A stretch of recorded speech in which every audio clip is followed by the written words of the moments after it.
Okay, so I'll call the meeting to order. Any changes to the agenda? I have one. So under 6D, RFD, so request for decision for AUMA.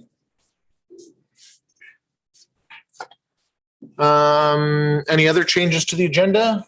If not, motion to accept as amended. Thank you, Councillor King. Any discussion? Call the question. Those in favor? That is carried. Okay, so the first one we have is a delegation tonight from our fire chief, who's going to do some presentations. And so, Alex, I will turn the floor over to you. So for our public, we're not set up here with a portable mic. We'll do our best here to use the one here in the front. That this is the finicky one that doesn't like to work half the time, of course. Thank you, Mr. Mayor and Council. I'm here for two reasons tonight. I'm going to be presenting a medal on behalf of the Canadian Volunteer Fire Services Association, which I am the Western Canada Director for, to firefighter Jim Meldrum from the Lesser Slave Regional Fire Service. So I'd like to call on Jim. And I'd also like Mr. Mayor to please come forward. You want one? What's that, Doug? Jim, come right over here. Jordan's going to take a picture. Council's going to stand up behind, save their spots there. So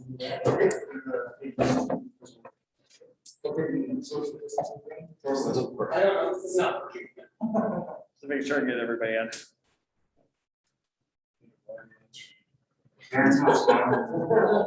Right, excellent. Okay, everybody. I'm also going to present on behalf of the Lesser Slave Regional Fire Service. I'm going to present Jim with our Ken Skull Above and Beyond Award. So this year, Jim was the recipient of this award. Ken Skull was a deputy fire chief a few years ago. I won't date Ken. This award was named in his honor for people that go and just dedicate themselves to the regional fire service and the search and rescue. So congratulations, Jim. This is my fire chief hat on the other hand, and job well done in 2020.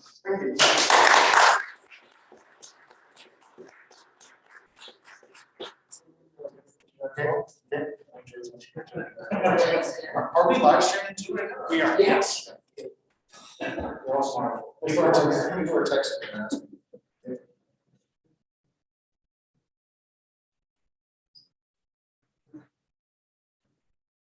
Perfect. Awesome. Thank you.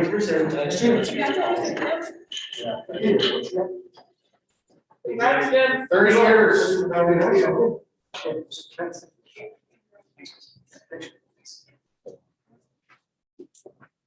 It is.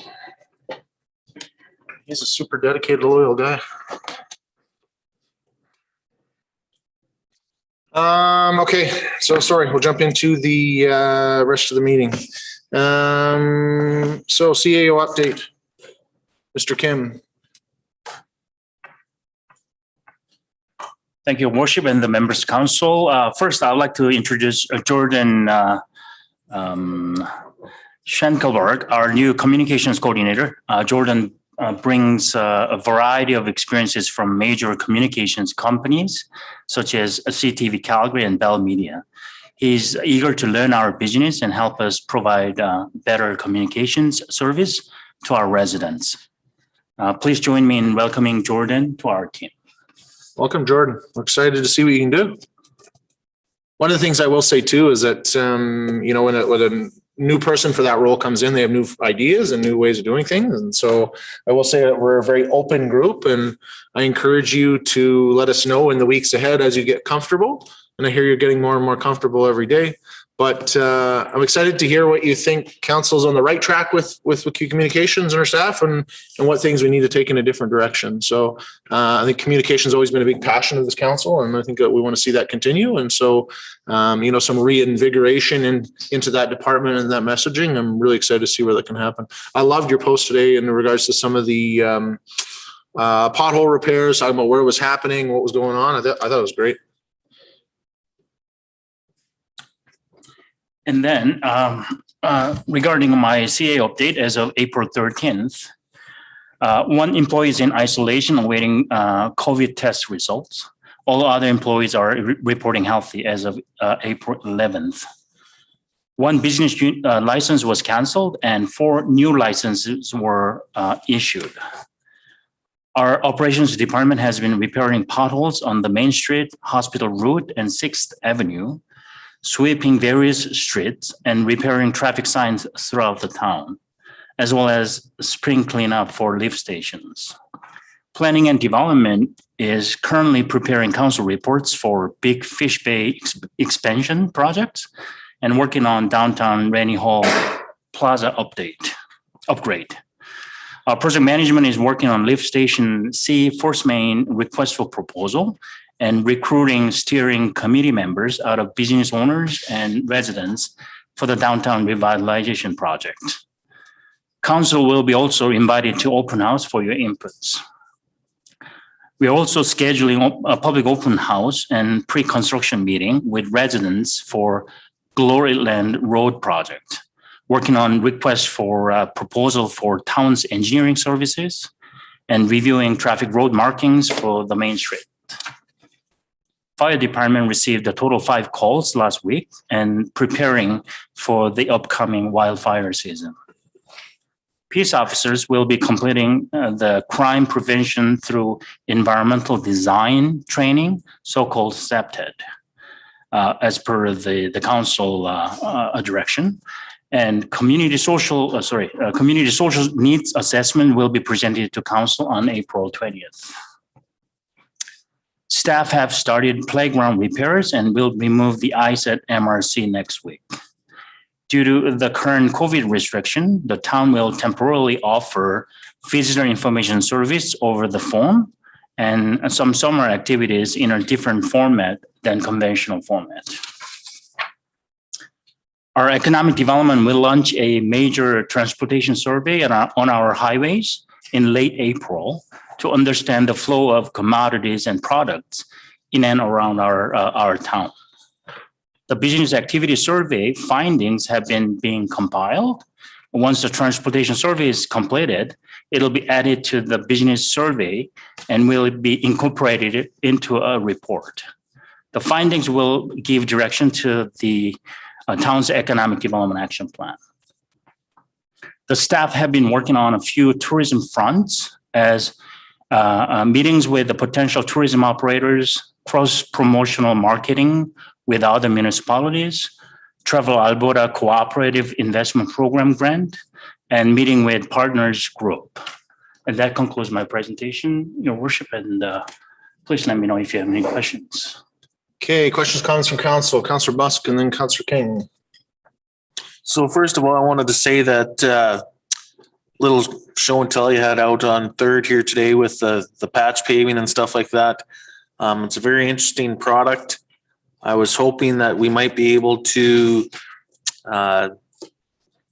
do a larger area. I'm thinking of south of the highway at the Tim Hortons turnout in there. There's some really bad potholes on the town stuff. What my suggestion would be to do half the street with this tight and half the street doing your burner system that we were discussing. That way we have a fair and accurate comparison to see which way we might be able to go going forward. We can do a true analysis of the cost, the time, and the overall, I guess, wear and tear. And if it's if it is lasting longer than the method that we're doing now, that might be something that we could look forward to in the future and do more of. I think that might be something to look forward to, and I'd be interested in seeing the results. So Your Worship, to the councillor, I think that's a great suggestion. The product that was presented today was quite interesting and promising. That might work really well with Northern Alberta climate here. So we'll take that suggestion, and we'll in our operation, we'll incorporate that idea into our operation for this season. Okay, Councillor King. So I'm anticipating this summer to be a lot like last summer. So I'm really disappointed to see that the Visitor Information Center is not opening. Not sure how that decision came about or why. I think it would be an asset, especially in this year. I personally think we're going to have a lot of people in our area. and to guide them to what to do and where they can do it, I think is important. So I don't know. Yeah, the communication that came out today was that the provincial government said we can't do it. The provincial government Yeah, Travel Alberta. or Travel Alberta. Travel Yeah. Alberta. Travel Alberta is the provincial government. Yeah. So Travel Alberta said we are not allowed to open up our visitor information centers Yeah. with the current restrictions that are on. So that's the reason that we're not doing it. So we either have to say, heck with that, who cares? Or what they're saying is internally here that they're going to do some stuff by when you arrive, you'll be able to call, we'll be able to provide some information. I agree, it's frustrating. And these restrictions are definitely something I'm hearing more and more about every single day from a variety of people. But it wasn't a town decision to say, hey, we're not doing visitor information services. Yes, so it came from the province, and we are following the directives, saying that it's a temporary. So we'll constantly observe the situation, and See if the next moment week they that change their mind. the situation is allowed, then we'll go back to the normal operation. So this is just because of the restrictions recently put in then? Yes. Councillor Busk. Along that same note with I believe it was the same email that came out saying that our summer splash program would not be going this year. I'm having difficulty here. Our community's youth are desperately trying to find something to do in this area. And it just seems that we're continuously having to say, no, we can't do this and stuff like that. It's not doing our mental health any good. These children can go to school, they can do all of this stuff, but we can't have a after school program or a summer program. It's, in my mind, ludicrous. Okay, Councillor McGregor. So I was gonna save this more for my health update, but what the heck, I'll do it now. So here's my notes from today from listening to a few people. You as council don't have to agree. That's the greatest part about being democracy. But what we have leading our province right now is a horrible joke. It is actually not working for our community. And when are the seven of us going to be the leaders that we were elected to be? And when will we say enough is enough for our own region? We're responsible for this, and the province has given us a COVID map that has like 10,700 people in there. We are going to be left, some of us will be left to look after these people mentally, physically, spiritually, all of that. Some of you won't be left to do that because it's not in your task or in your at-hand work, which is okay. But we talk about all the deaths we have, and we talk about a plan, then we have no plan, then we have another plan, then we have a half of a plan. Our people are starting to lose and have already lost faith in the provincial government. They're starting to lose faith in us that we won't stand up for them. Something like the visitor information booth, maybe we just say, actually, for Slave Lake, we are doing tourism. We have talked about doing tourism for 2 or 3 years now. So guess what? We're going to keep it open. And if that doesn't suit Jason's Kenny, fly on whatever decision he makes day to day, then so be it. But we as a community, we've got to start looking out for our own again. We need to look out for each other. We were really good at that at the fire. Like we actually did. I think we did not a bad job looking out for each other, making sure we had this, making sure people had that. This guy leading our country or our province, it's all wishy-washy. One day of one thing, one day we have another. We'll go back to getting rid of our MLA. You tell us on Facebook and Twitter. We still don't have anything, nothing. We still don't get a letter. We still don't have the respect that we are elected officials by the people in this community, not in Edmonton, not in Lethbridge, not in Westlock, but here. So when are we going to stand up and say, no, this is killing our community? So we have 4 restaurants with a patio in our community. Yay for those 4. What about the other 27 that are now closed for the 3rd time and may not open again in the summer? How many more people? I don't know. I think we might have 1 death in this region from COVID. Guess how many other people have died? 10 plus. Not one of them from COVID. But that's okay. Keep your mask, take it on, take it off, sit at a table of 6 people. Oh, that's right. We're not all from the same house. Oh, that's okay today. But we can't rent the MRC with 4 of our buddies to play pickleball. Well, we might as well just lie and say we're from the same house. Why? We're teaching little kids to lie. We're teaching people to lie. And it's enough is enough. So we have 10,700 people in our region. Either the MD bucks up and get with us, or when are we going to take back and look after our own people? We're not doing a good job. We're doing a horrible job of looking after our own because we have someone at the top that can't make a decision if his life depends on it. We have this COVID group of these supposedly such smart individuals, and yet they can't make a decision. They're wishing and washing every day. People are losing their minds. They are going crazy. Our AHS people have done a wonderful job in this community. Our hospitals, our nurses, our people, they've worked tirelessly. They have looked out for people. But here we are again. Oh, well, sorry, we can't open that. Sorry, we can't have Summer Splash. No, sorry, we can't do that. Because Jason Kenney, well, today decided we're not gonna. Maybe in a week we'll be able to. Like, we got to start doing something better, or we might as well not do this job anymore. Because what are we actually doing as elected officials to stand up for our people and say, this doesn't work for us? We have a small map of 10,000 people. That's it. When are we going to do something better about it?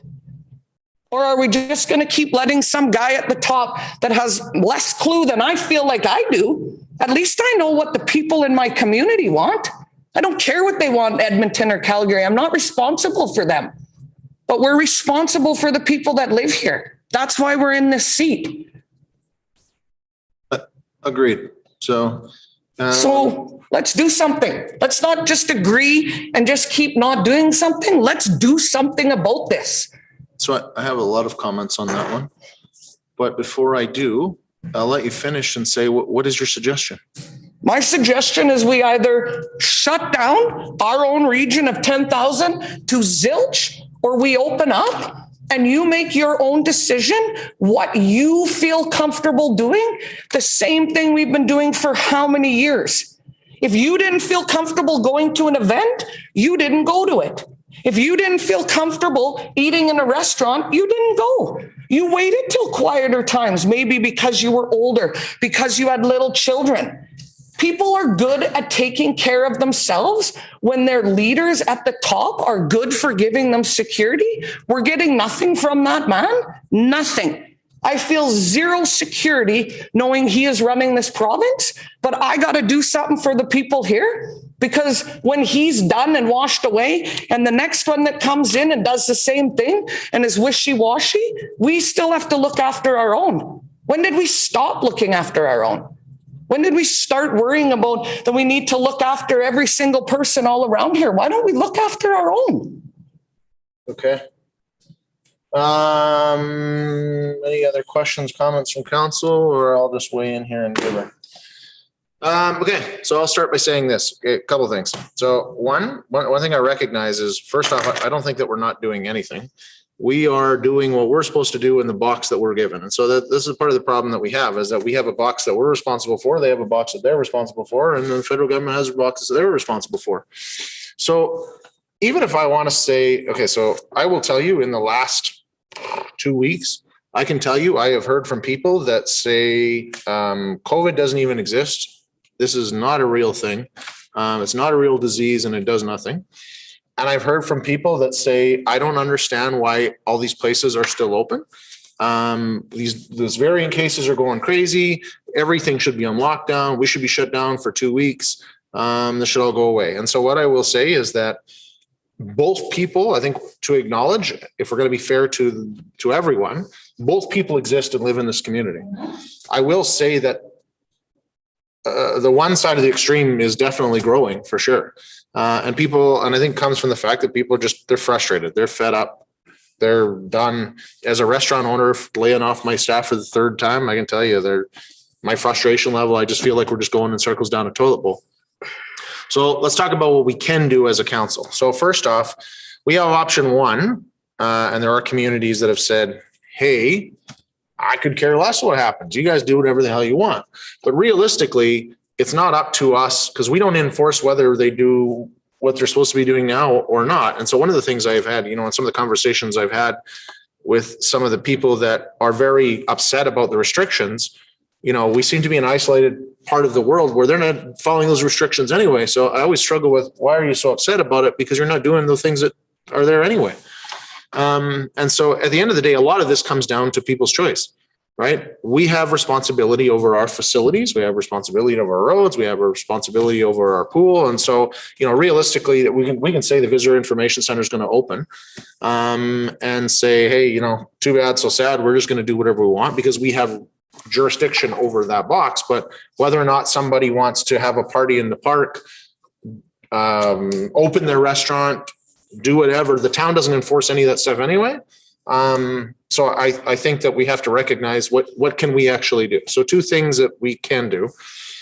One, I think for me, where the greatest frustration lies is that the fact that Slave Lake hasn't had a huge issue. There are places that do have big issues and big numbers and big concerns, whatever else. And they seem to be concentrated on Edmonton and Calgary. And so there was a time when the provincial government said, okay, Edmonton and Calgary, this is your restrictions. And the rest of the province, if you fall in these numbers, this is your restrictions. And I think that was a smarter approach. And we definitely had a lot more freedom.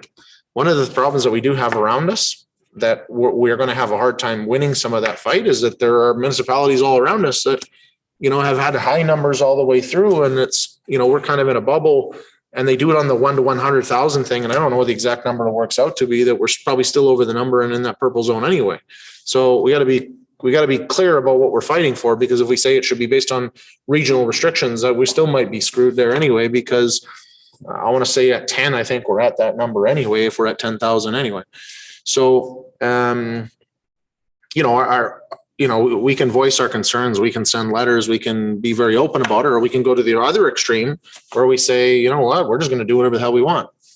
And we task our administration and say, hey, you guys, listen, I know that it opens us up to liability, and I know this opens whether it's criminal or fines or health or whatever else. And you guys just go ahead and do that. And let anyone go in and use the facility and do whatever. But there is a problem saying that's easy to say if I own the facility and I'm the one that worked there every day and I did whatever. But when I have to task someone else, that might be one of those people that are on the other side of the extreme. Personally, I don't know if that's fair. So I think our concentration, if we're going to do something, should be directed as a voice through our normal advocacy issue that we do as advocacy to the province to say, hey, we are fed up and this is what we are fed up about. But we have to be clear about what we're being fed up about. If we just say we're done with this and we think you're an idiot and you don't know what you're doing, we're just going to get lost in everybody else's voice. We got to be targeted in what we're asking for. And so I'm not against that idea. Like, I will say a large portion of our people that we represent are fed up and they want the restrictions to go away. But we need to understand that there are some people that don't think we have restrictions enough. Now, I think that group is getting smaller by the day. However, we have a responsibility to represent both sides. Like anything, I think we take all the information and make the best decision possible with the information that we have. And so with all the other things that we've done in the past, we don't just scream and pound our hands on the thing. We're strategic about what we do, what we say, and how we do it. So the question would be, what is the message that we want to say? And then how are we going to be strategic about it? Being like, we didn't rehearse this before we went on camera and other people were watching. So I don't, out of my head, that's what I got. So I guess, what is the message that we want to send and how do you want to send it? The message is we need to look out for our own. So what does that mean? Define that. So our little region is 10,700 people. That's on our COVID map. We represent Slave Lake. So 6,700 of them, because So that's what we let's should look focus out on. for them. And what do you want to do? Stop following every single thing that some guy at the top makes a decision this week for this and a decision next week for that. These people they're not in a good way. I don't disagree. So what we can do as leaders then, we have our facilities. That's really realistically the only realm that we're playing in, that we're following. So our only thing that we can do is go tell our staff to ignore all of that stuff and do whatever they want over there. Go back to normal. Or go back to where you can rent the facility, where people can go in it, where people can use it. In fairness, that you can do that now. You can call down there, you can rent the facility, you can go do it. Okay, well, ask Sean if you can. I have some confusion over the process, and you have to stick within the people that live within your own household. That's the thing that's supposed to exist right now. And is that what's supposed to exist in a restaurant? Because I'm sure I've been in every restaurant in Slave Lake and I've seen nobody sitting in the same household and 6 people from all different households sitting there. Check, that's illegal. Agreed, but it's not the town's job to enforce that, and it's that business deciding that that's how they're going to operate, which has nothing to do with us. So It sends big mixed messages when we allow some things, whether they're in our control or not. but we don't allow them. That's not us. We are not allowing them. All right, well then let's just stay where we normally are. We'll just follow the That's what I'm crazy saying. ride. That's what I'm saying. We got to be strategic about what we're asking for. So really, the only realm of control we have is our own facilities. So as our message to our staff, what is the message you want to give them? Councillor King. I personally would be okay with opening our facilities, with basic COVID precautions. So what does that mean? The same as you would go into Walmart and you would sanitize your hands when you walk in the front door. And then you carry on. You can go walk the track. If you've rented the track and there's 4 of you renting the track, we're not all breathing on each other. We're not down each other's throats. I think our facilities should be open and available within realistic expectations. If Councillor Gramlich wants to go and rent it with 3 other people, so be it. I'm failing to understand why they can't do that, yet they could sit at a table together. Theoretically, they can't sit at a table together. You can, for the last however many months, you cannot go into a restaurant and sit there with anyone other than what's at your table. Now, I will be the first to say that a number of restaurants in our community are not following that protocol. And in fairness, as a person that runs my own restaurant, how the hell am I even supposed to know who's from what Absolutely. household? Yeah, it's Right. not their job to patrol that either, or police it. One of these things I will say is that as much as the province provides all these restrictions, there is little to no enforcement that goes on with any of it, right? It's a self-enforcement. And so half of our population has already recognized that, and they don't follow it anyway. So I think what we have though is a lot of judgment. I think that's where we're getting to, is a lot of judgment, and people can't take any more of that. Julie, why are you rolling your eyes at me? And that's where it comes from. It comes from so you go into a restaurant, there's the list of the 6 rules, Right. and the restaurant follows 1. That's it. They only follow 1 rule. but there are some restaurants that don't follow any. There are some that follow 3. There are some that That's what follow I mean. 6. So we have no sense of what actually is happening in a small town because everything is all different. It wasn't like that pre-COVID. We just didn't have you had restaurants, you stayed open till 10, you stayed open till 2 a.m. You had your liquor license, you had your VLTs, you did your thing. Now we have some doing some doing another. Some stores can have this many people. Some people have a patio. Some people don't. People are having a really hard time bouncing back and forth through this maze and trying to figure out what they should and shouldn't do. Okay. And we're not helping them. because we don't know what we should and shouldn't do, because the leader of this province doesn't know what he should or shouldn't do. He doesn't respect the fact that we are elected officials here. We've never once been asked. We have a COVID panel. You got how many MLAs? 17 of them that won't even stand with him on these rules. Agreed. And so I can't imagine anything I could say is going to add more turmoil to what they already got going on. Like, Right? I realistically think, you know, Jesus, and I just gotta be careful here. I better frame this real careful right now. I would say that there are some big issues in the provincial government right now in a majority of the parties, and definitely the one that's running the province, that I realistically think that the train is already in motion to be moving in a different direction. So the question would be, I've only really ever cared about, though, what's going on in Slave Lake. And so what I know is that I have people on both sides. They're picking and choosing which restrictions they live with and which ones they don't. I have always thought that really my only avenue there is to, like, you know, I was really concerned, because I will tell you, if we were the ones that had like 500 cases of COVID and people were dying, the hospitals overrun and do whatever, I'd be the first to say, like, we need help with enforcement. We need to get this under control. Businesses need to follow these 6 things. In reality, I don't think we've ever been in that situation. And at no point am I being the one to say, hey, we need to go start cracking down on all these people that they're not following these rules. And so the majority of those business people, because let's be honest here, every single one of them is in a different scenario, right? And so I believe that those business people are choosing to do what's best for their business. And you're seeing a lot of that right now, like the revolt in Alberta across the board of people, businesses saying, the hell with this. I don't really care about the restrictions anymore. I'm going to do whatever the heck I want. They're not closing me. I'm staying open. And the province not doing a whole heck of a lot about that. I think for some, that's the right decision. I think for others that are following it, that's the right decision for them. And so the difference is that either or of those, I don't have the ability to, or the authority to say, yes, you guys all stay open, or no, you don't. I think business, you do what you think is best for you. And I don't think that we're in a community that we need to step up enforcement. We've never ever talked about that. So once again, really, it's, are we going to enforce ourselves or not?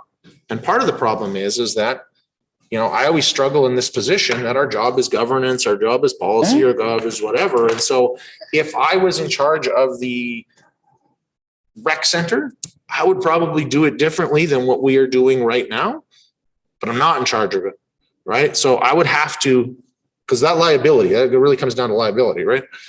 I have to go then in there. I can take that liability when it's my own, but we have to be careful about saying to our own staff, you take on that liability and do whatever I think you should do, because law has already said that that's there. So I really think whatever our message is or whatever we're going to do, I think we need to target the specifics of the things that we're upset about, and we need to voice that back to the province. That should be what it is. But, and maybe it's not tonight, maybe we have another special meeting here the next day or so or whatever, and really target and go through some of that stuff, have some conversations maybe with our community services, because those are the ones that we have control over, of knowing that that's an envelope we can say and say, we don't agree with this, we don't agree with that, we don't whatever, and then be targeted and send that information back and be very clear about what we're asking for. But I think a lot of this just comes like, Joy, I get it. Like, we're all frustrated. People that are frustrated are telling us all the time. I think mental health is way more important than the number of COVID cases that were going on in Slave Lake. I have people that send me messages every day, like, we haven't updated the COVID cases. And I'm like, listen, I don't think it really should guide your day, whether we have 2, 0, or 17. Your day shouldn't be that much differently. And I think life has to go on. So I will tell you, in my own household, I'll be the first one to publicly admit, I do not follow all the restrictions. 100,000,000%. I do the best I can with my family and our mental health and our safety and do whatever. And as things change in the community and the environment that we live in, we'll have to make changes and ebb and flow with that. My restaurant, we do the same, 100,000,000%. But maybe that's what That's what the our message. people Yeah. need to hear is we're behind you.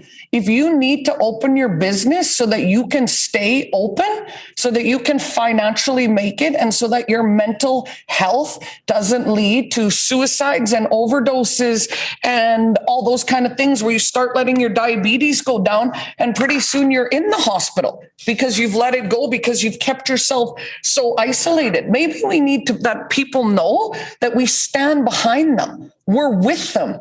We get where they're coming from. And if they got to do things, then maybe we need some less judgment and go ahead. If you need to do that for your own mental health and you need to have people over to your house or you want to have a birthday party for your 3-year-old, go ahead. It's okay.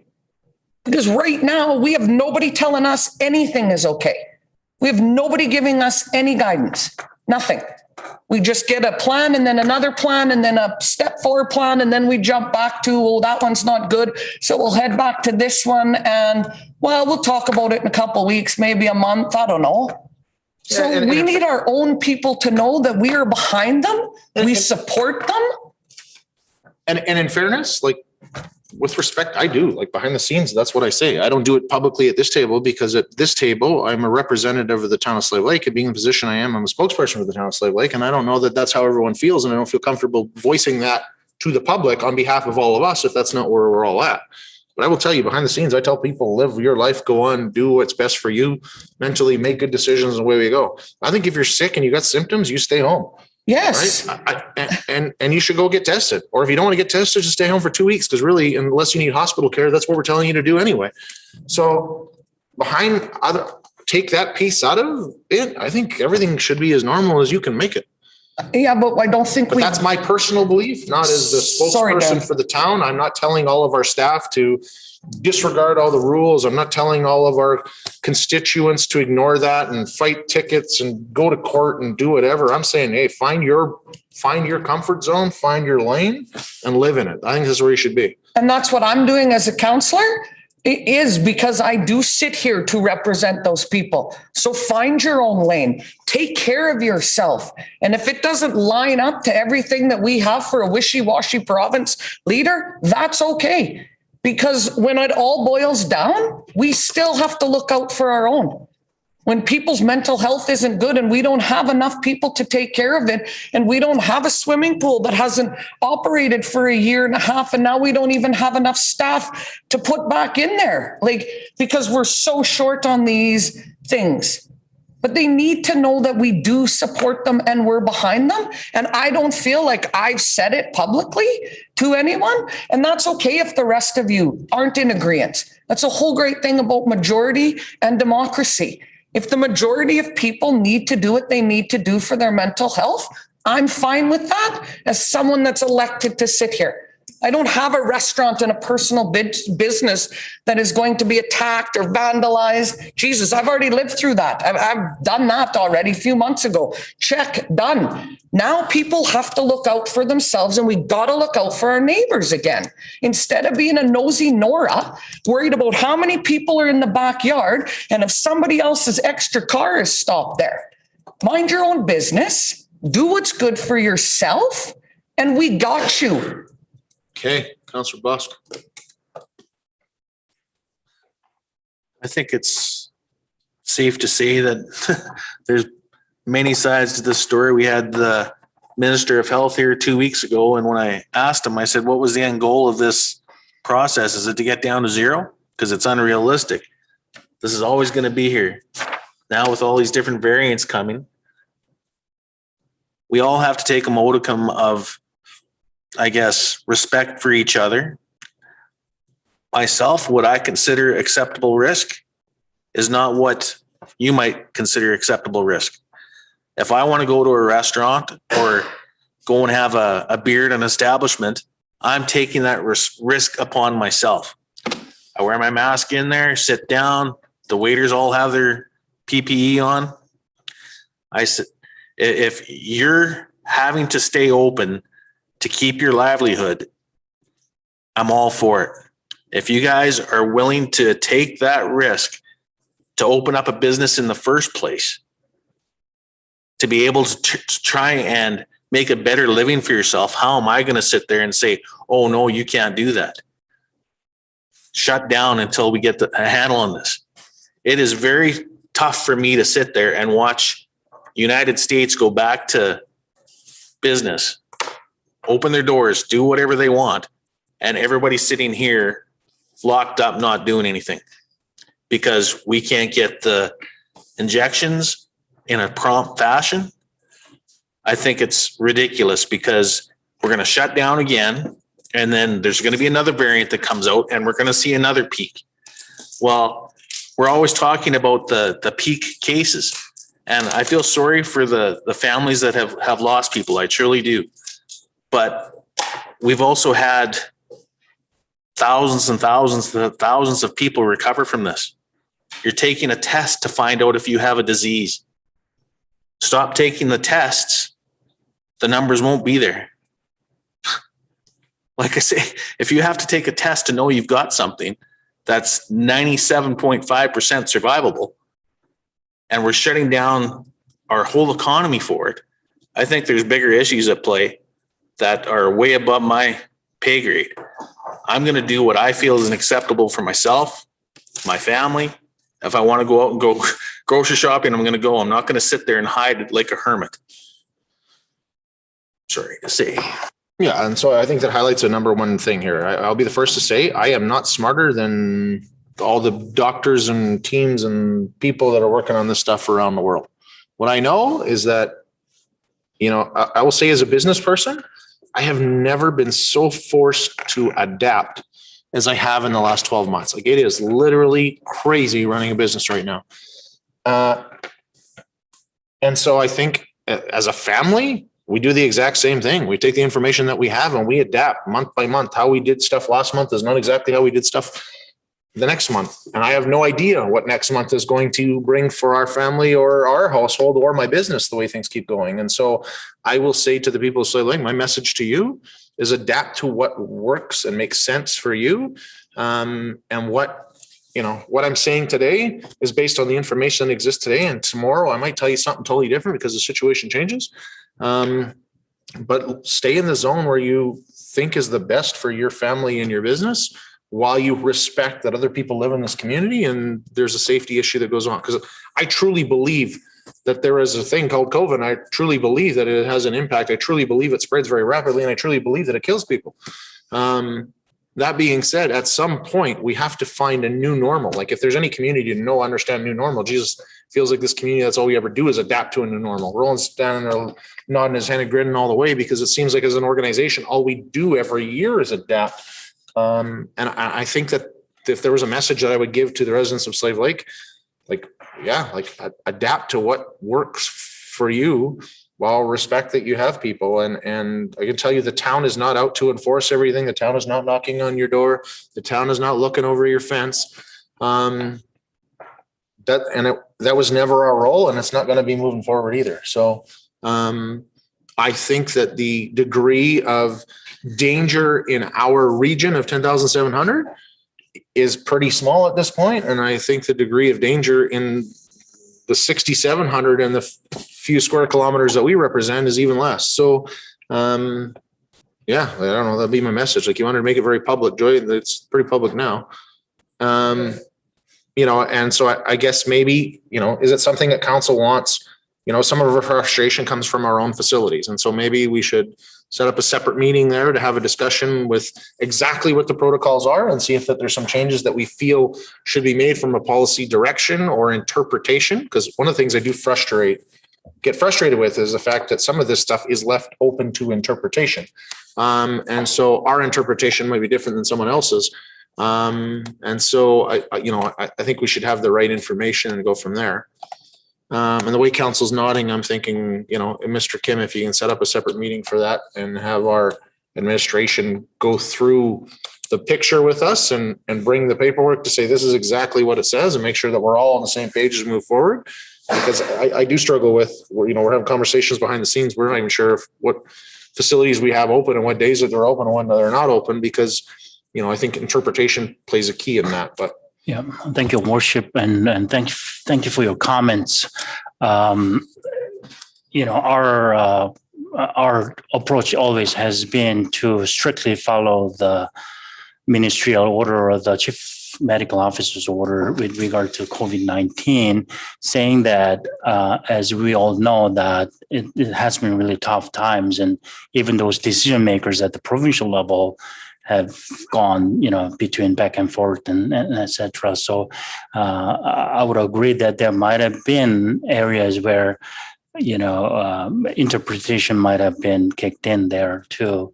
One thing that I would like to remind everybody is that it is not the municipality who made this rule. It's the provincial jurisdiction, and it's a provincial order where the municipality is the birth child of the province. So that's the kind of limitation of our abilities, saying that we also represent our locals too. And I absolutely agree and support what your nostalgia that you're saying, the sentiment that you're sharing with our locals here. But we also we have some limitations, and our jurisdiction is limited. But per your worship, your comment, and we'll probably set up another meeting to see if there's a way to do a little better. Okay, other questions, comments from council? Councillor King and then Councillor Busk. I just think actually having this conversation alone is going to help a lot of people. I think they're looking to their local leaders for something as simple as, yeah, we don't get these restrictions either. Because quite frankly, none of us understand the rationalization behind them all. There's different reasons for different things. So I think a lot of the community is confused. A lot of them are questioning themselves, questioning their own morals, questioning their own beliefs, because a lot of them are trying to do what is good for their mental health, and they're lying to do it. And they're being sneaky to do it. And I don't know what the message is to put that across, but it's okay if you have to do what you have to do for your mental health at this point. It's okay if you have to have somebody over for coffee. You got to do what you got to do. It's tough. Okay, Councillor Busk. Can you explain to me what happened to the community north of us called the Crete? Now they got away without following the COVID protocols? Well, I don't think they got away with it. I think the idea is that the province says, this is all the stuff that you have to do. Okay, well, who enforces that in our community? We have one public health inspector to enforce that for not even just our community, but for this entire region. Like there's normally two, but I think they only actually have one right now. And so I don't even think they've ever had any training or had to do any half of this stuff or whatever else. And they're supposed to go into a group of 200 people and be like, you guys can't do that. I'm handing out tickets. And in fairness, a lot of this stuff happens on evenings and weekends when they're not even working. So I got to tell you, their first thought is, and I should go start patrolling on a Friday night. So that's why I think in reality here, there's not a lot of enforcement that even goes on in there. The other thing is as a community sentiment, it comes down, like I said, that we have a limited range of stuff that we're actually accountable for. 90% of it is up to the individuals, the businesses, the organizations, the groups, the religious groups to say, I'm going to do whatever the hell I want. And I think the farther you get away from the bigger cities, the easier that is to do. I think if that community was 5 minutes outside of Edmonton, it would be a whole different story, because there are groups like that, and they're making national news with the fencing that's going up around their stuff. So, coming back to it, Councillor King talked about the mental health, and I had a thought and I lost it. Where was I going to go with that? My point was, I don't know. I lost it here. It was a good one though too. If it comes back to me, I'll let you know. But you gotta find your own. Oh, I know what I was going to say. Sorry. I think part of the problem is you have people that are frustrated beyond belief. So that's problem number one. Problem number two is the noise is incredible. The noise around us, and the more you listen, the louder it gets. And there's, I will say that after the fire, one of the most eye-opening experiences I had after the fire in 2011 was just how much everybody's always on a spectrum. There's this ruler of life that exists, and everybody sits at a different spot on it. But I will tell you that ruler gets longer when stress is there. It gets stretched, and people dig in harder into that spot, and they don't move a whole lot. And so what I will say in all of this, Jesus, now I lost it again. I got to write this stuff down. Where was I going with that? Stress, fine. Oh, so anyways, my point is there's this ton of noise. And I think right now too, if you watch social media, if you watch the news, depending on which news you watch, which videos you listen to, what sites you go to, there's just everything, right? And I got to be honest, I'm not smart enough to tell you which ones are real, which ones aren't. And so I think some people are gravitating towards other ones, and other ones gravitating whatever. And if I had one simple message which Tyler, you should have got to an hour ago. Turn down the volume, turn down the noise, focus on what you used to focus on, the four walls in your house and the people that live there and your business, and do whatever, and let the rest of the world figure out some of that other stuff. And we'll check back into it in a little while and see where they're at. Because I think a lot of that noise and these bigger things that are happening or whatever else, they're all on the cusp of their own self-destruction there, that it's not working for any of them. And they're going to have to figure that out. But luckily, that's not my job. It's not what I signed up for. I signed up for this one. So turn down some of the noise, live in your own lane, get sick, stay home. That's what I would tell you to do. Okay, back to CEO update. What I will say is I did have a couple of things written down. Do you? Okay, Councillor Kim, go ahead. Okay. Rita, you could probably answer this one for me. Is it our town staff doing the traffic survey, or is it contracted out? It will be our staff, Our staff? Perfect, thank you. and two partner groups are gonna help volunteer. Great. Okay, it's two things I wanted to throw out there. First off, today, so for those that don't know, we kind of touched on it briefly here a little while ago, but it was around the fact that we went out, had a product demonstration. So we've got a company in town that is trying a new product for the first time in Canada, in Slave Lake. They're trying to develop this business. It's a local company that's taking on a new niche market there for a new product that's never ever been tried in Canada. We're trying it on our streets, a new infill for pothole repair, and so on and so forth. Two things that I would throw out there. One, from a communication standpoint, it would be great to have that information out to the public. Hey, like, listen, we are trying new things. We're trying innovative stuff. Well, this is our first in Canada, and so on and so forth. Those are the kind of messages that this municipality should be communicating out. And I think that demonstrates customer service immensely. And I took some pictures and videos. If I will forward them on, you can do whatever you want with them. But I think that's a great message. The second is from an economic development standpoint, we've got a business here that's growing and trying stuff, and international products and international targeting market and that sort of stuff. Just first distributor in Canada, and it's in Slave Lake. You know, it's a success story too in itself. So I would just say that, you know, it was just to go out and check out some new product on Pothole, but there's some underlying stories there that those are great stories for the town to tell from a variety of different perspectives. So I will just throw that out there. Secondly, when it comes to roads, you know, if people aren't talking about COVID, they're talking about roads. So, you know, that's the message in Slave Lake in the last couple of weeks. And so I have people like, what is going on with potholes, Tyler? This is freaking crazy. And I said, well, you know, it was crazy that they were all under snow 2 days ago, but it is now that we're moving forward and we're going to fill them. The guys have been out on Monday. They're out again today.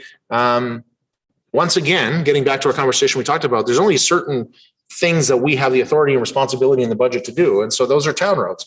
But I actually think some of the worst ones, and I have faith in those because I see them get filled every year, and I'm excited for a new product where maybe we don't have to do it every single year.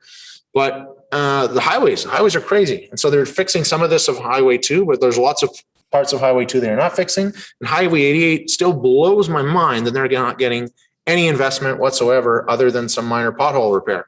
And I think if we had 50 B trains worth of product lined up here, we still wouldn't even be able to hit 25% of the damage that's on that highway.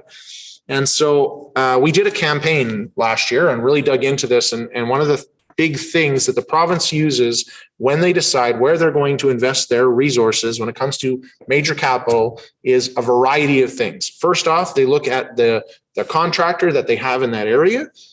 And they give them updates. It's literally like a yes, is the road's bad? Yes, this is it, whatever. There's no degree. There's not a 10-point scale. There's not a comprehensive, it's this section. Like, it's really silly actually how simple it is. Yeah. The other one that they really listen to is public feedback. Where are they hearing from? And so, you know, whether or not we were successful because it was COVID, whether or not we're successful because the government lobbied, whether or not it was because we lobbied, or maybe it was because our public got involved last year and sent an overarching message to the minister and to the premier and to our MLA and said, hey, like, enough is enough. This is horrible. This is crazy. That campaign, you know, immediately after it got going, got started, and a bunch of those messages went across. All of a sudden we get an announcement that we're getting money.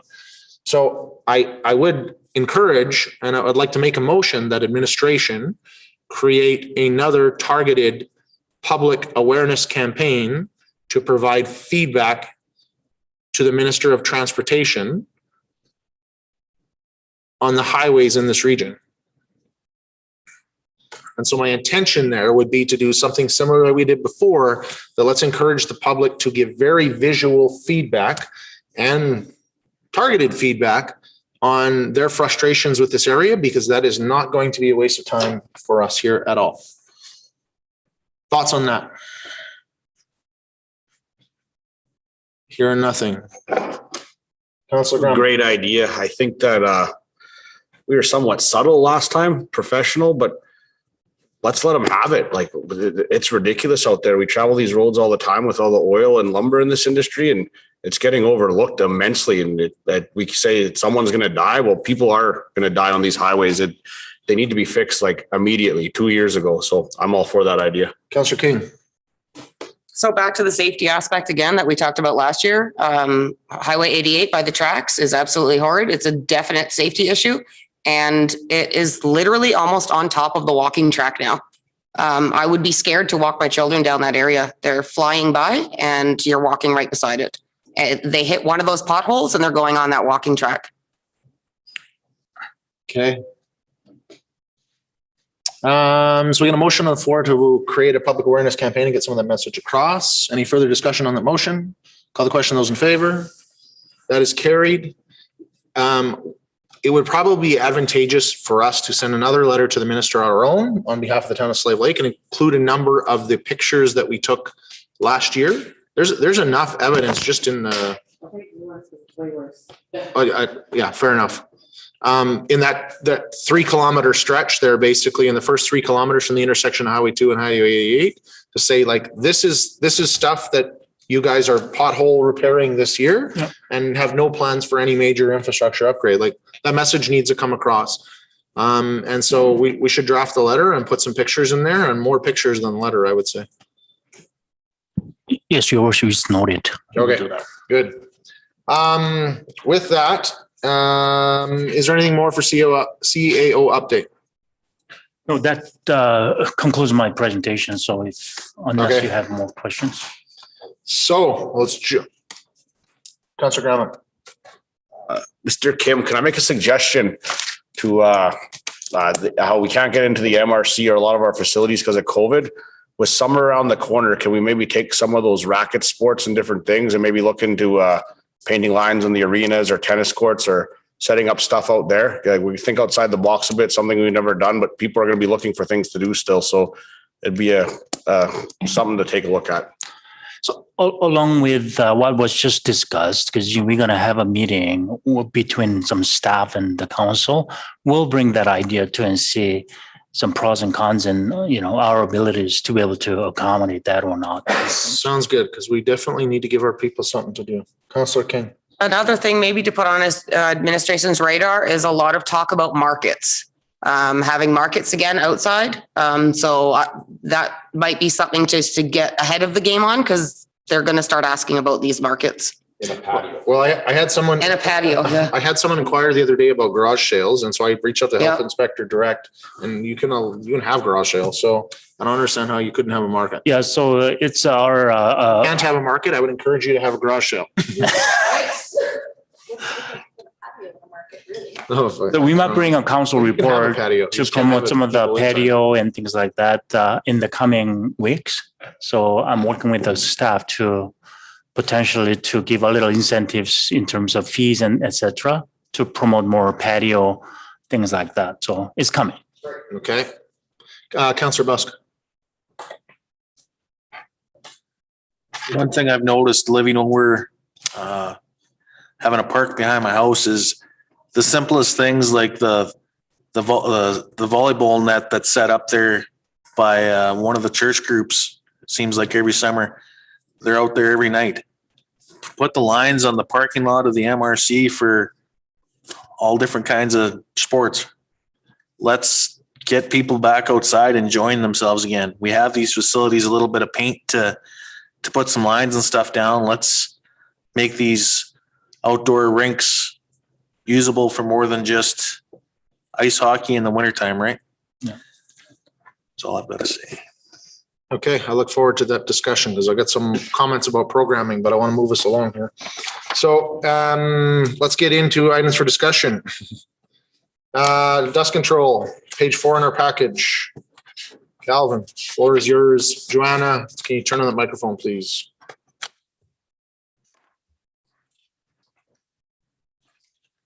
Evening, Mayor and Council. We are going to talk about dust control. Comes the summer, comes the dust. So we've got a little pamphlet here we share with the public, and I'll just go through it real quick with you. What is dust control? Dust control is an agent that's put together with gravel, and it suppresses the dust. It makes the dust moist, so it's heavier, so it stays down. It also helps stabilize a road. What we use is calcium chloride, and we get it local out of Tiger Calcium. So good thing we're supporting local as well. And that's about all it is. We do it once a year. So where do we do dust control? Where does it take place? All of the gravel roads. So we got about 17 kilometers of gravel roads, including 2nd Ave, Northwest, the Northwest Industrial, the Northeast Industrial, the Glory Land. So hopefully we won't have to do it after this summer, but and then Caribou Trail going into Glory Land. So we spray all those roads once a year, and helps keep down dust. So how long does it take to complete dust control? First of all, we have to wait for the frost to get out of the ground. Frost usually out of the ground by about the end of May, beginning of June. So once that happens, then we put our gravel application down. We dress the roads up, put our gravel application down, and then we follow right away with the dust control. So in the future here, you'll see gravel trucks rolling, and then right after we're done, dust control will go down. How often does it take? How often do we do dust control? We do it once a year. We do it in the spring, just after, like I say, just after the frost is out of the ground, and it holds until the end of summer sort of deal.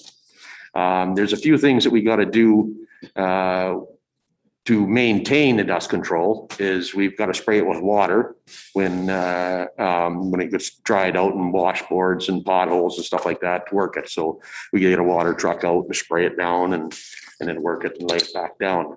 The reason for doing that, if you grade it without water, it'll just blow away, get in the ditches, and you'll lose your application. So it's always best to spray your road down and then work it.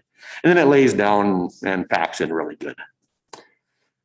That is about it in a nutshell for dust control. It does cost us about $25,000.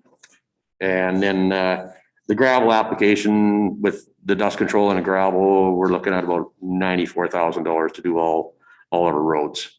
Now, this year we've got a project to pave Glory Land. So hopefully by the end of the year, Glory Land will be dust free. So Okay.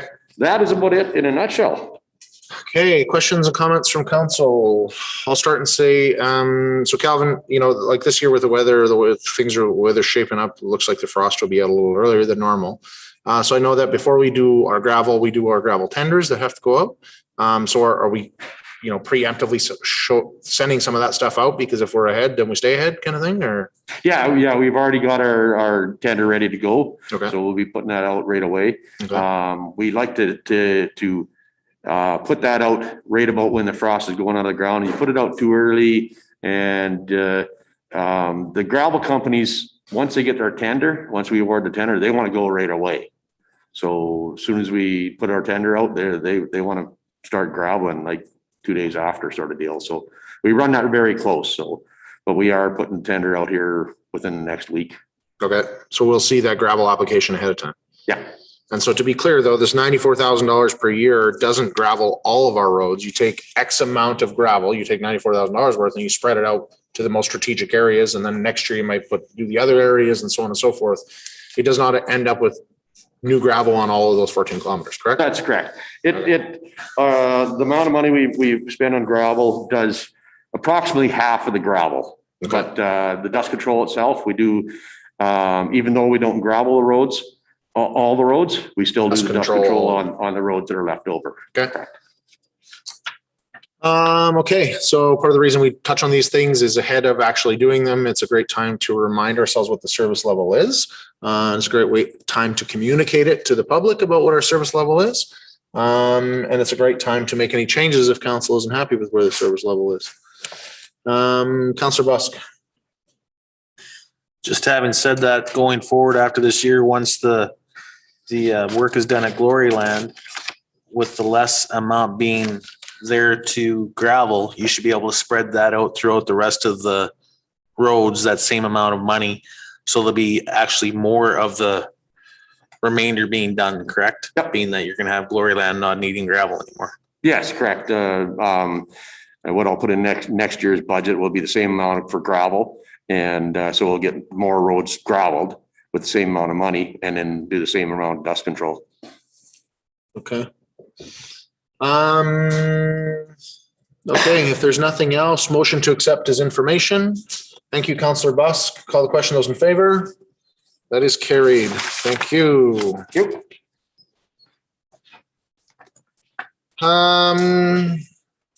Okay, rolling. Let's do it.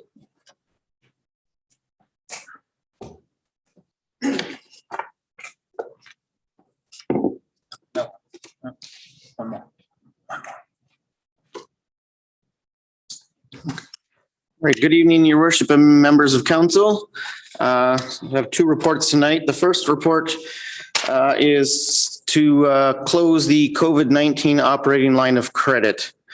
So back in 2020, the town opened an operating line of credit in the amount of $6 million to deal with any potential cash flow issues caused by the pandemic.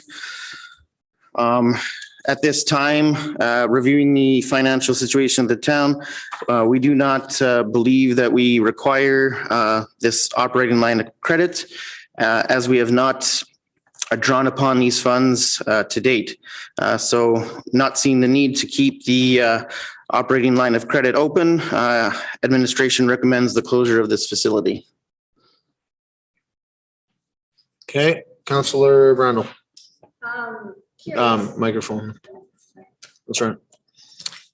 Curious about, and not to put you on the spot, but I don't actually remember this coming to council to be opened. So wondering why we're being asked to close it. I think it came to us last spring there. Yeah, we did. Yeah, They can't open one without us.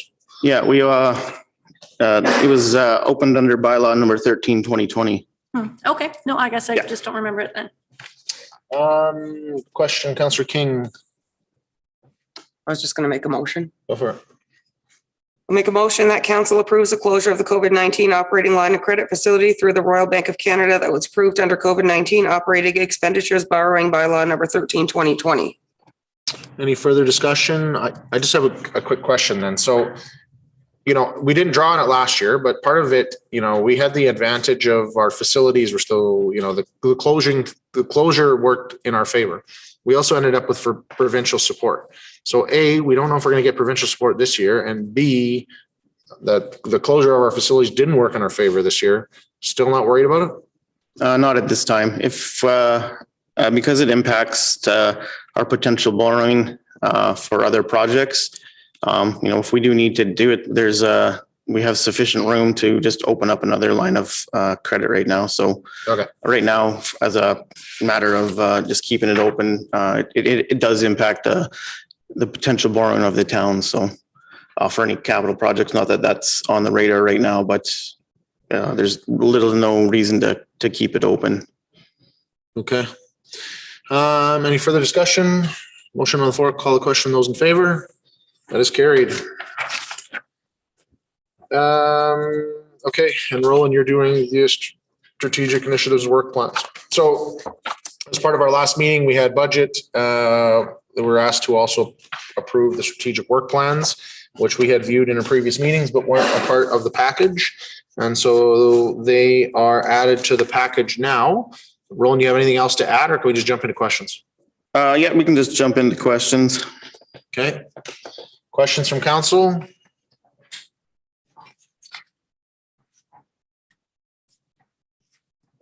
Councillor King? I'll make a motion that council adopt the 2021 Town of Slave Lake Strategic Initiatives and Work Plan as presented. Any discussion? Call the question. Those in favor? That is carried. Okay, cemetery bylaw, Calvin, page 118 in our package.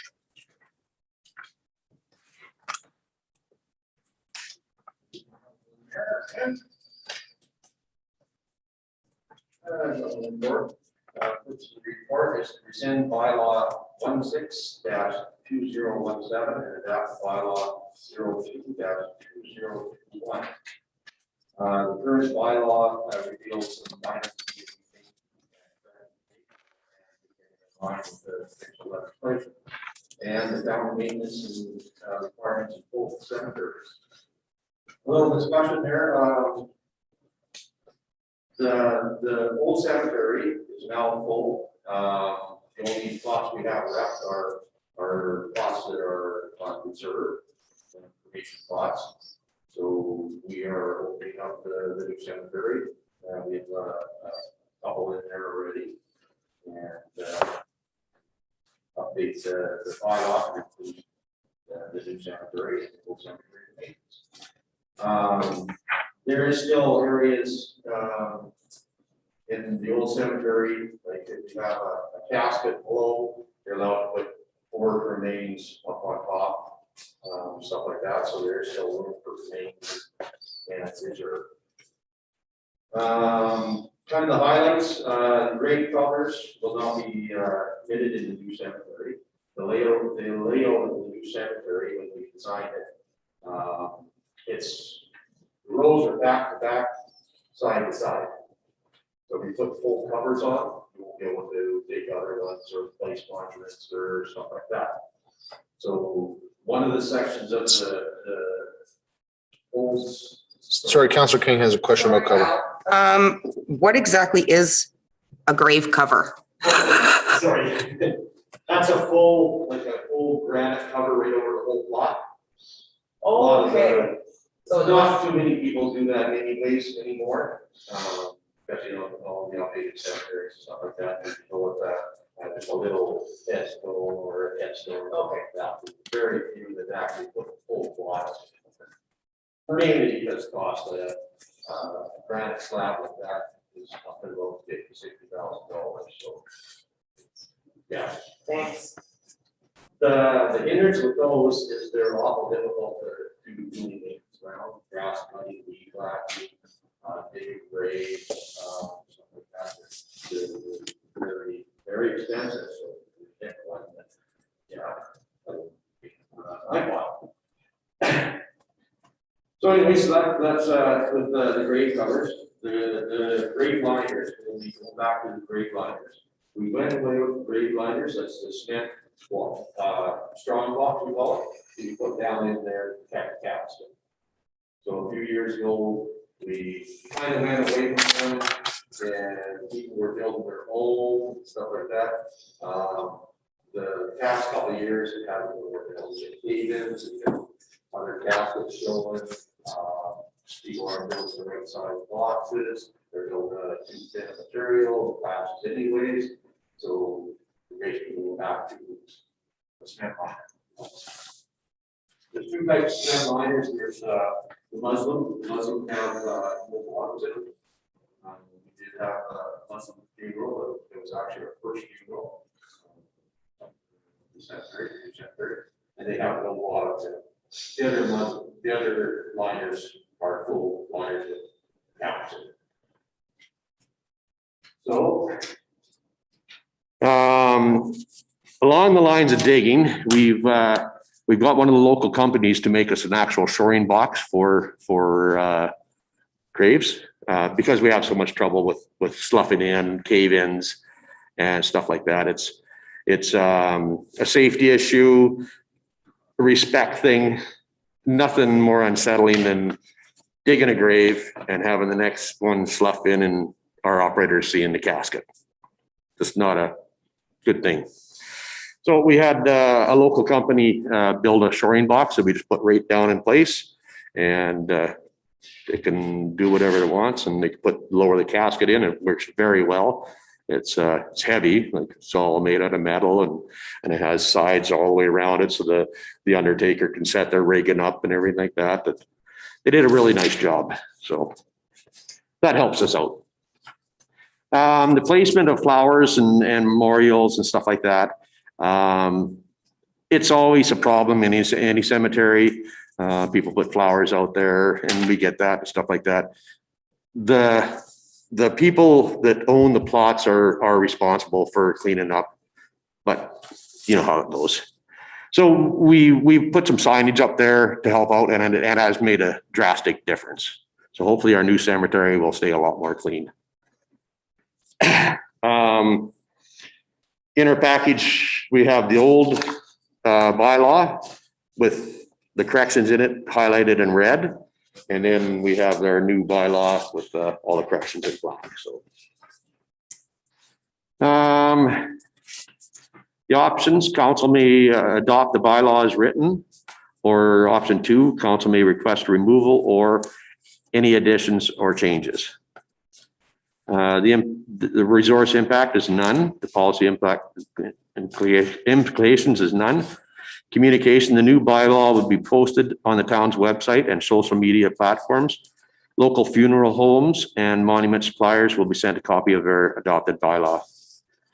Recommendation is council pass the bylaw 02-2021. Hey, Councilor Busk. Make a motion that bylaw 02-2021 cemetery bylaw receives first reading. Discussion?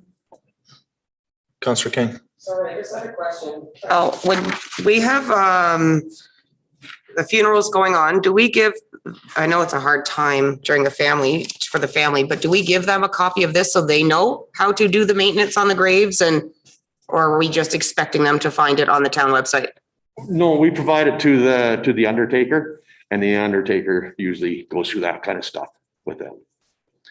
We could. Usually our point of contact is the funeral home. Right, they arrange everything. Then we're hoping that the funeral home is passing on our information. I don't want someone to decorate a memorial and it blows away and we throw it out, but it's something really important that they didn't know that it wasn't, they were in charge of cleaning it up, for example. I know it's common sense that you clean up your own mess, but some people don't. So Ken sells the plots. When he does sell the plots, he does talk about that. Oh, perfect. Okay. Right off the bat when he sells the plots. And then when somebody passes away and they come in to do the burial permit, I do believe he talks to them too. So we could. Is there a package that the family get, like when you buy a plot, do you get a package of information? I believe so, yes. I could check on it. Just to add that in maybe? I don't know. Yep. Okay, any further discussion on the motion? Call the question, those in favor? That's carried. Councilor Gramlich. Motion that bylaw number 02-2021 cemetery bylaw receives second reading. Any further discussion? Call the question, those in favor? That is carried. Councilor King. That bylaw 02-2021 cemetery bylaw receives unanimous consent to receive third and final reading. Any discussion? Call the question, those in favor? That's carried. Lastly, Councilor McGregor. That bylaw 02-2021 cemetery bylaw receives third reading. Any discussion? Call the question, those in favor? That is carried. Okay. Thank you very much, Calvin. Thank you. Last one here was the one I added for RFD for AUMA. And so I just got to bring it up here now.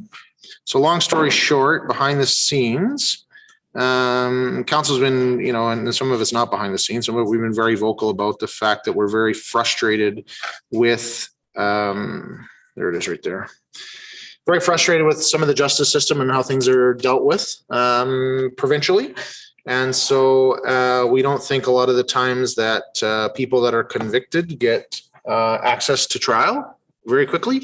It seems that there are a number of trials that never actually seem to come to fruition. And whether you're a victim or someone accused, Albertans have a right to have justice in a timely manner. And so one of the things that has really frustrated council is it really feels like there's a bit of a catch and release program that goes on. That just kind of goes round and round in circles. And so it's very frustrating for our residents, very frustrating for council, and also very frustrating for the RCMP who go back to talk to the same people about the same things that are innocent until proven guilty. But sometimes they're caught in the middle of it, so it's really hard to look innocent. So I will say that our council then has said that there is this body that it's called AUMA.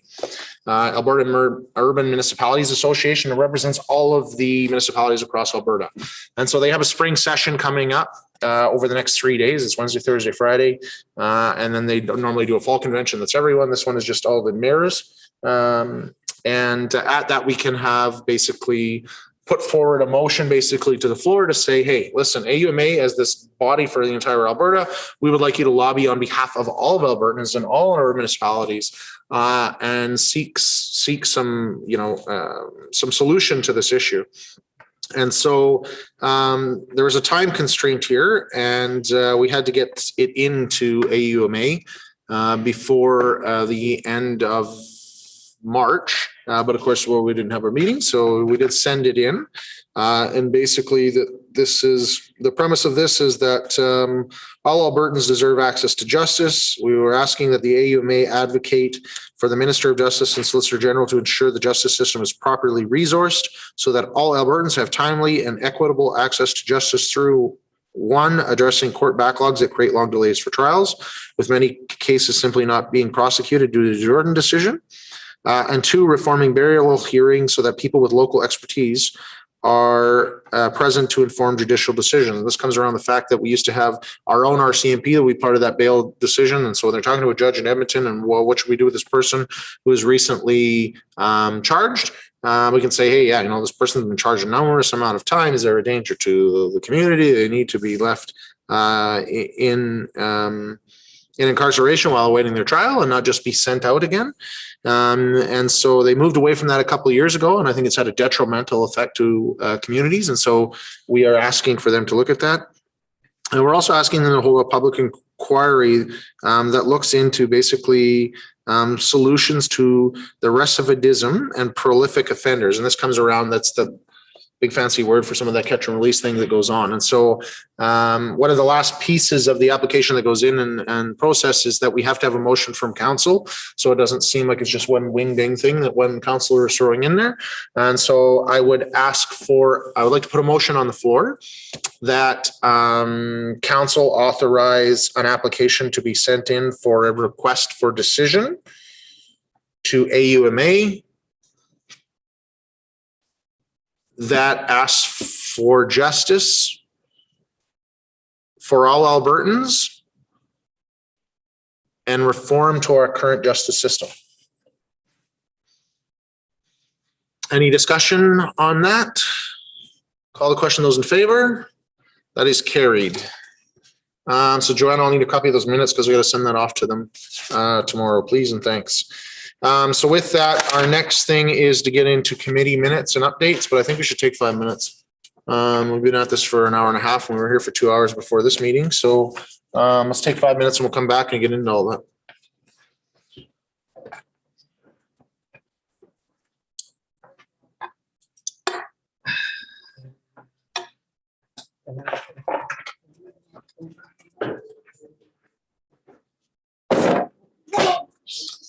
Oh, fuck the sign.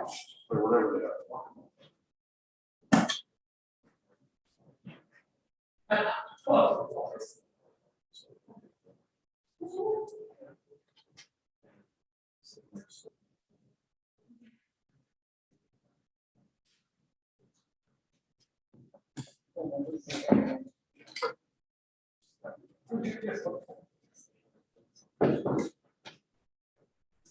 Oh, yeah.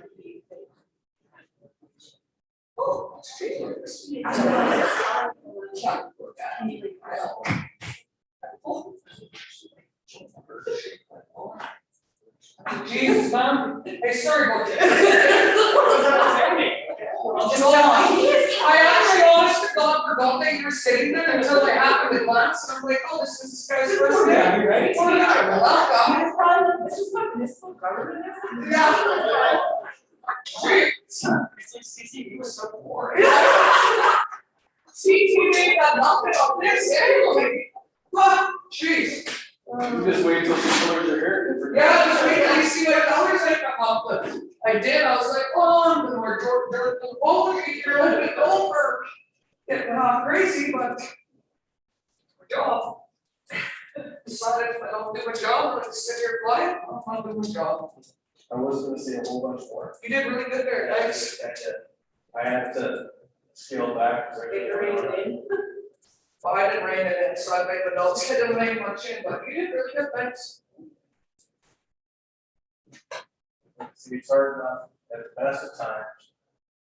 Starting a business and making it succeed, let alone going through a quick pandemic. And I'm just throwing it out there that I sit there and I see, I'll use Fix for example, that do so many Christmas parties and things like this, right? So many weddings and stuff like that.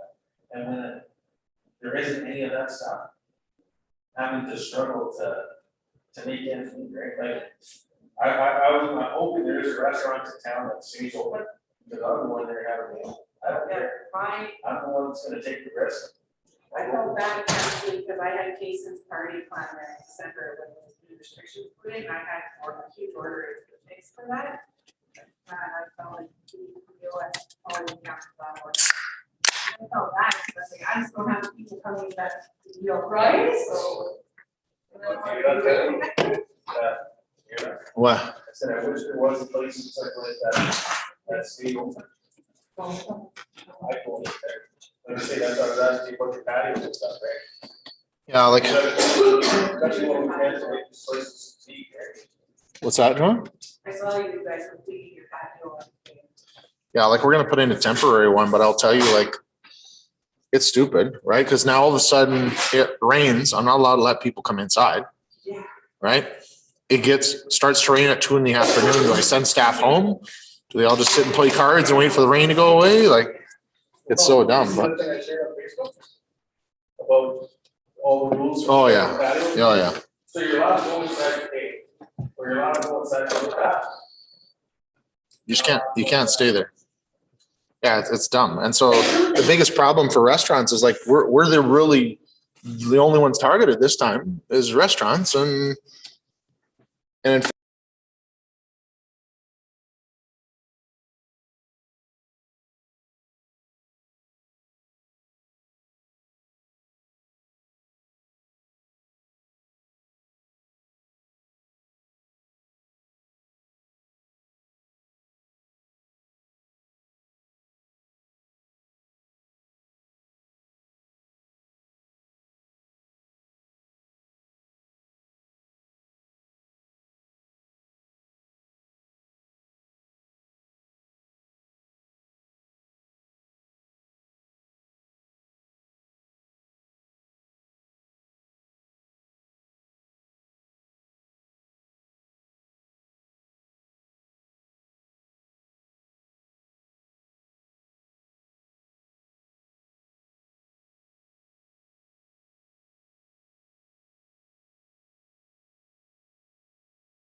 We meet next week.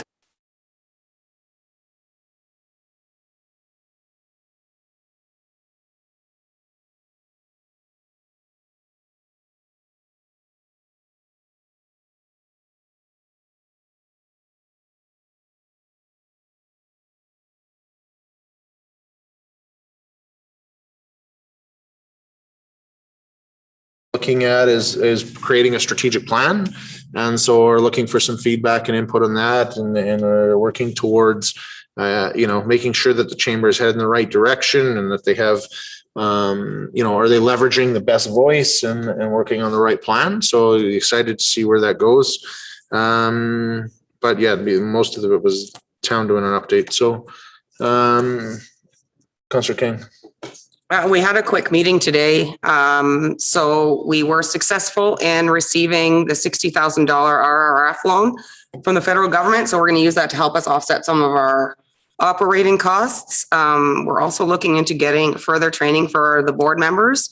And we're going to send out a survey to all the businesses in the chamber to see what they are thinking or what they would like to see from us on a lobbying effort or what kind of value they would like to see come from the chamber. Excellent. Housing. So we had the auditor on Zoom and we passed the budget. So 0 increase to the requisition for the town. The province doled out the yearly rental subsidies for the social housing, and they were on hold for quite some time. So that was good news to hear. The lodge is still monitoring who's coming in and out, still doing lots of increased activities to keep them busy and happy. I believe they've all had their vaccines now, as well as the frontline staff that are working there. There's still lodge rooms available, but the lodge addition suites are full and they have a waiting list. Okay. That's it. Questions? Tri-Council Health. Joy. So Rural Health Week is May 24th to the 28th. Time for appointments to get a doctor is 10 days and a nurse practitioner is 10 days right now. So we had 282 no-shows last month, which is a 6.3%. Ideal for us is a 5%. So if you're unavailable to make your appointment, please just make sure to phone down to the clinic if you can and let them know. Those doctors can take in either walk-in patients or have thousands of hours worth of paperwork that they can do. 55% of the appointments are virtual. It's been going very well for the virtual appointments. So that's probably something that might actually keep going. AHS, they're freezing wages for one more year. So they were ready for that. So they got that. And babies. So in March, for 6 weeks, so some of a little bit of February, but March and just a little bit into April, there was 20 plus babies born at the Slave Lake Hospital. Corey from EMS is on our call, and he was, of course, very thankful for the announcement for the new facility to go into Slave Lake. And of course, for us, we're all very thankful, and hats off to Brian Roche that sat on our Tri-Council Health Committee and also the Slave Lake Regional Committee for continuing to always advocate for that. And we've left it on. And so we were successful. So we're very thankful for that. And they're short couple advanced paramedics and a full-time in Red Earth, and our casual pool is really short. So that's always... It's always a drawback, but most places are their casual pools are very, very low right now. And then there'll be some construction in the hospital. Interior lighting is going to LED, and they're upgrading the fire alarm system and the bell on-call system here in the next 8 weeks. So those will be done too. Okay. Questions, comments? Councillor Graham. Oh, I was checking that out, sorry. Okay. Tourism. So we've met once already with the new board. It went really well. working on a few things, tourism related, but we don't know with COVID and what we can do and what we can't do. Of course, that's the discussion tonight, right? So we're just working with Travel Alberta on that. And then we have another meeting this week, so to discuss. So more to come, hopefully. Okay. Library. So the library once again is closed to the public.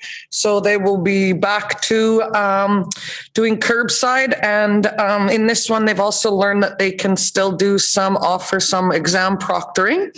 The art wall is on hold there right now.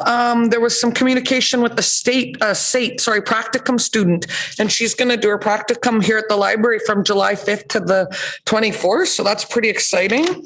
Our art Ives, Lady Lindsay, she had 3 donations in 1 week's time. All the donations are from a hockey pass and some from the former Mayor Bill Pearson, who also came in and had a nice chat with her about our local history. All these donations are a result of her making some phone calls to these people. She's going to continue to do so because that's all of the way her donations have been. So she's done an amazing job for the library and for our community. So it's really great to see that. And she also completed the Archive Society of Alberta Institute, and she received her certificate. Megan did a little write-up for the newspaper as well on how the library contributes to the mental wellness of individuals for the community. They've been doing a lot of like craft in a bag and teen and tween make and take kits.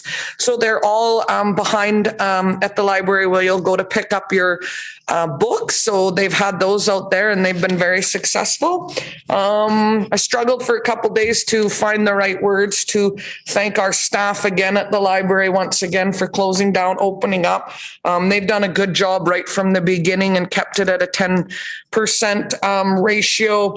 They've done an amazing job over the last year with all the unknowns, and then to get slammed again with having to close their doors. So hats off to them, and thankful that they didn't hire any evening staff or they would have had to lay them off again. And all the staff they do have has been able to do an amazing job for our region. Any questions? Naming advisory. Have not met. Community Futures. Thursday. The CEC. So we met. One of the exciting new things that their counseling department is doing at the college is they have a book package. So they have 6 new books by new Indigenous authors, and so you can phone down to the counseling department, and then they'll package up those books for you. They also have a tech support student that's coming, and I've passed that on for information on to the town and the people to be to see if there was any interest in having that person or using that person. Some of their students are finding that they're having some very hard financial problems. Their internet's getting cut off. They're trying to use the college, the computers, the photocopying, using it in the parking lot at the college and that. Then their budget that came down from the province was 3.6% to the bad, but much better than what the other colleges across the province have received. There's a virtual open house tomorrow that you can attend, and you can get picked to either have your application fee waived, win some prizes, and a tuition bursary. So if you're interested in having a look at that, I know that we've had that put out on our website, and it's also on the Northern Lakes College. And they're working with High Prairie's working with the Portage College. So they're looking at maybe seeing about a dual credit and some stuff with becoming a Red Seal chef. So more of that to come. Okay. Homeless Coalition, Councillor Ferguson isn't here. MPC. So we approved 2 home-based businesses, doggy daycare and an in-home hair salon.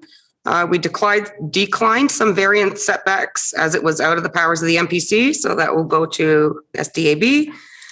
When it came to the amendment of the downtown plan, the amendment of the MDP, And the amendment for the land use bylaw for the C2 to C1 designation, that was defeated as the plan wasn't quite clear and polished enough for the public members. And they wanted some more information on that. Okay, MPC, sir, any questions? ISDAB, we did have a hearing here a couple weeks ago. It was in regards to one that actually come to council previously for us to waive some fees and stuff on in regards to some variance setbacks. And so there was one highlight, I guess, for council is that there was a recommendation from planning that the variances be approved conditional to a building inspection being done to verify that there was no liability for this deck being that close to the concrete driveway. And so the group debated it a lot behind the scenes and actually made some calls and did some information there or whatever else and felt that it wasn't warranted. And so approved the variances without that condition, but did advise administration there to bring back some more information because it came across as it was required, then it was a recommendation, and then it was something that we heard that they had said previously that we should do, but wasn't exactly clear. So that group said, hey, I don't think it's needed. So any questions on that? Waste hasn't met. Airport Hasn't met. Yeah, meet next week. Legacy is meeting. We haven't met. It's just been pretty boring because you can't open a building and do anything. That being said, we got a request last week from the daycare who wants us to dramatically change their lease. And so we have an interim lease with them that expired at the end of March. And so they're looking for, we've been helping them with rent assistance through the federal rent subsidy program throughout this COVID period. And so obviously their big issue is that they've been severely impacted financially by the fact that they've been limited on how much space that they can use, as well as the government assistance through the $25 a day daycare program that has ended has dramatically changed their wait list to get in. And so the reduction that they're asking for is somewhere between a 50 to 75% reduction in rent. And so although we feel for them as a Wildfire Legacy Corporation, we're already subsidizing the cost of that building. And so I don't know where the extra funds would come from. And so we will, we're having a meeting with them to discuss that, but that's the biggest thing on the radar here moving forward about what does that picture look like. So we'll see where we end up with that one. Any questions, comments? Protective Services. Disaster Services has been renamed to the Emergency Management Advisory Committee, and we met this evening. You guys were all here, so I won't go into a ton of detail, but basically the idea of the committee is that to look at emergency preparedness, how the structure works, the roles and responsibilities of the people in it, and how the Emergency Operations Center mobilizes, and you know, just that whole picture of how that process goes.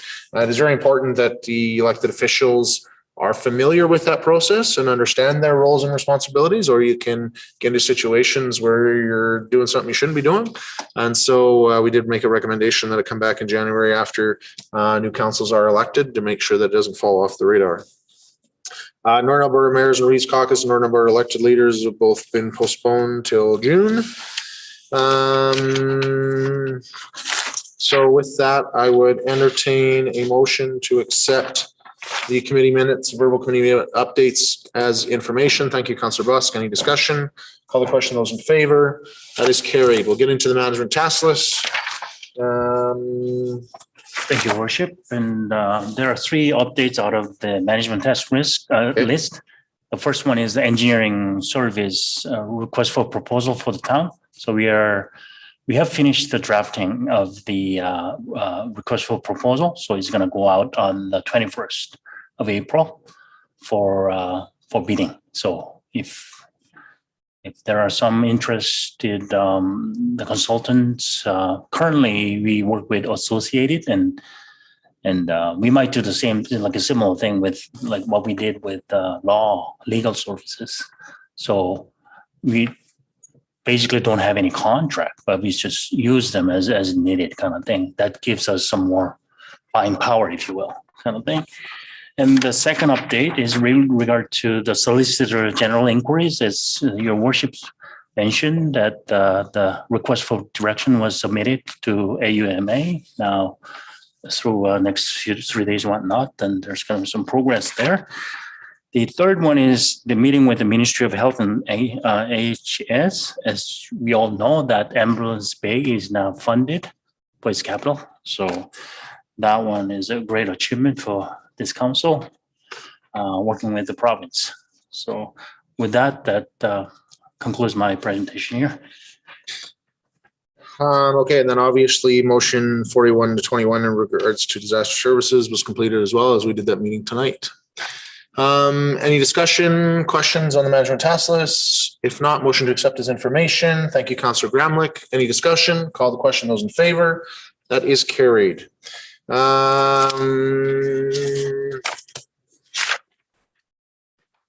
Mayor's Corner, I'll be quick. Over the last couple of weeks, council didn't meet last week there, where we had a lack of reports. And I will say that the majority of my last couple of weeks have been, we're scrambled there to get the AUMA pieces ready together for that request for decision. I appreciate administration, and specifically Gary, working hard behind the scenes to get that started.